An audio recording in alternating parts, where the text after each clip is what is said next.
ராமநாதபுரத்தில் மின்னணு வாக்குப்பதிவு இயந்திரங்கள் வைக்கப்பட்டுள்ள வாக்கு எண்ணும் மையத்தை தமிழக தலைமை தேர்தல் அதிகாரி சத்யபிரதா சாஹூ நேரில் பார்வையிட்டு ஆய்வு செய்தார்.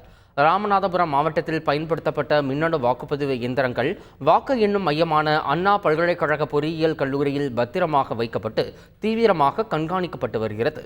இந்த நிலையில் ராமநாதபுரம் சென்ற தமிழக தலைமை தேர்தல் அதிகாரி சத்யபிரதா சாஹூ அம்மையத்தை நேரில் பார்வையிட்டு ஆய்வு செய்தார். பின்னர் செய்தியாளர்களிடம் பேசிய அவர், தமிழகம் முழுவதும் அனைத்து மக்களவை தொகுதிகளிலும் வாக்கு எண்ணுவதற்கான அனைத்து முன்னேற்பாடு பணிகளும் சிறப்பாக மேற்கொள்ளப்பட்டுள்ளதாக தெரிவித்தார்.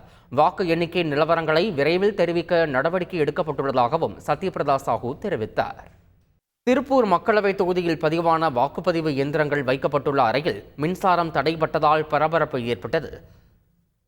எல்ஆர்ஜி அரசு மகளிர் கலைக்கல்லூரி வளாகத்தில் வாக்குப்பதிவு இயந்திரங்கள் வைக்கப்பட்டுள்ள நிலையில் மழை பெய்ததால் அந்த பகுதியில் மின்சாரம் துண்டிக்கப்பட்டது.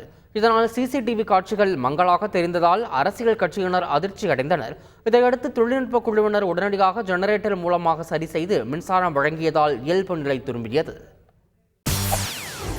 செய்திகளை உடனுக்குடன் தெரிந்து கொள்ள உடனே சப்ஸ்கிரைப் பண்ணுங்க.